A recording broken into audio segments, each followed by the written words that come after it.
আসসালামু আলাইকুম। আমার ভিডিও যারা আপনারা দেখছেন, আপনাদেরকে আজ আমি আরেকটা শিক্ষামূলক ভিডিও নিয়ে হাজির হয়েছি এবং এই ভিডিওটা হচ্ছে সন্ধি। সন্ধি নিয়ে আমরা আলোচনা করব। সন্ধি সন্ধি নিয়ে আলোচনা করার আগে আমি মূলত সন্ধি কিছু বেসিক যে রুলস নিয়মটা সেটা আপনাদেরকে বলে দেবো, যাতে আপনারা সহজে সেটা শিখতে পারেন। বিশেষ করে অ্যাডমিশন যারা জার্নি আছেন, যারা গুচ্ছতে পরীক্ষা দিবেন বা যারা ভবিষ্যতে দেবেন, এবং যারা শুধু অ্যাডমিশন না, অল মানে একাডেমিক লেভেলেও সন্ধিটা কিন্তু আমাদের আসে। তো সন্ধিটা হচ্ছে আমরা তিন প্রকার: স্বরসন্ধি, ব্যঞ্জন সন্ধি এবং বিসর্গ সন্ধি। তো বিসর্গ সন্ধিটা নিয়ে প্রথমে আলোচনা করি। একটা ছোট আছে। প্রথমে আমাদের তিনটে স সতে হবে: তালব্য স, মূর্ধন্য স, দন্ত স। এই তিনটা স আমাদের সরিয়ে দিতে হয়। তিনটা স যদি থাকে, ওকার যদি থাকে, এবং আরেকটা হচ্ছে আমাদের সেটা হচ্ছে কি, এবং আরেকটা হচ্ছে তিনটা স বলেন, তিনটা স যদি থাকে, ওকার যদি র যদি থাকে, তাহলে এগুলো আমাদের বাদ দিয়ে এদের পরিবর্তে আমাদের কি করতে হবে? এদের পরিবর্তে আমাদেরকে একটা ওকার দিতে হবে। দেখুন, আমার কাছে একটু জিনিস আছে, আমি আপনাদেরকে যদি একটু দেখাই তাহলে আপনারা একটু ভালোভাবে বুঝতে পারবেন। যেমন এই জায়গায় নিষ্ফল, এই যে নিষ্ফল আছে, তাহলে আমরা কি দেব? এই যে আমি আপনাকে যদি একটু ক্যামেরা ব্যাক সাইডে যদি আমি করি, তাহলে হয়তো আপনারা একটু বুঝতে পারবেন যে এই দেখুন আপনারা, আমি জায়গায় দেখাচ্ছি, দেখতে পাচ্ছেন আপনারা, এই যে নিষ্ফল, বহিষ্কৃত, হ্যাঁ, এগুলো আছে। হ্যাঁ, এরকম হচ্ছে। আমি আগামী ভিডিওতে আমি আবারও আপনাদেরকে ভালোভাবে আরও দেবো যে এই যে নিষ্ফল, তাহলে কি হবে? বিসর্গ নি, তারপরে ওই যে মূর্ধন্যটা আছে ওটা বাদ হয়ে যাবে এবং ফল হবে।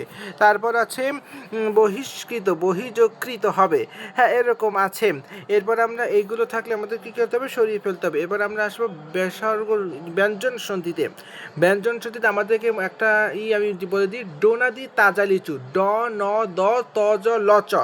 এগুলোতে ডাবল যদি থাকে তাহলে প্রথমটা পরিবর্তে খণ্ডত অথবা ত হবে। আর একটা আছে তোমার বর্গের তৃতীয়, আপনাদের বর্গের তৃতীয় বর্গ যদি আমরা জানি, 5টা বর্গ আছে: ক বর্গ আছে, ক খ গ ঘ ও, চ বর্গ আছে, ট বর্গ আছে, প বর্গ আছে, ত বর্গ আছে।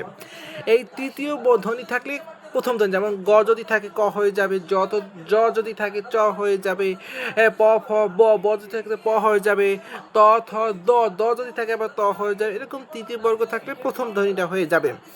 এই হচ্ছে এইটাকার। আরেকটা নিয়ম আছে, যেটা হচ্ছে আপনার ট যদি থাকে ত হয়ে যাবে, ঠ যদি থাকে তাহলে কি হয়ে যাবে? থ হয়ে যাবে। আরেকটা হচ্ছে নিয়ম ম, খেয়াল করবেন, ম, ন, উ, ইও এবং অনস্বর, এগুলো যদি থাকে তাহলে এগুলোর পরিবর্তে ম বসাতে হবে ব্যঞ্জন সন্ধিতে, সন্ধি বিচ্ছেদ করার সময়। হ্যাঁ, এরকম নিয়ম আছে। আরও কিছু কিছু নিয়ম আছে, আমি আপনাদের সামনে সেগুলো তুলে ধরবো। হ্যাঁ, যেগুলো হচ্ছে আমি যদি একটু বলি, আমার কাছে সুন্দর করে নোট করা আছে। আপনারা যদি চান আমি সেই নোটগুলো আমি শেয়ার করব আগামী দিনে আপনাদেরকে সুন্দরভাবে আরও করার জন্য। তো এখানে আছে সমযোগ, এই যে বললাম যে এছাড়া কিছু কিছু জিনিসগুলোর কথা যে আমি আপনাদেরকে বললাম, যদি চয় ছ যদি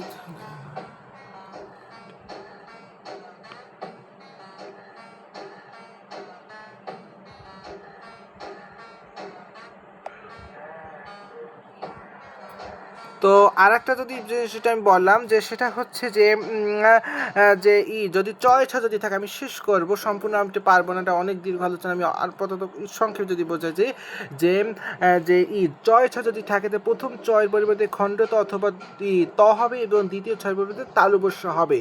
দয় ধ যদি থাকে তাহলে যেমন পদ্ধতি, তাহলে প্রথম দয়ের পরিবর্তে খণ্ডত অথবা দ হবে, দ্বিতীয় যে ধয়ের পরিবর্তে হ হবে।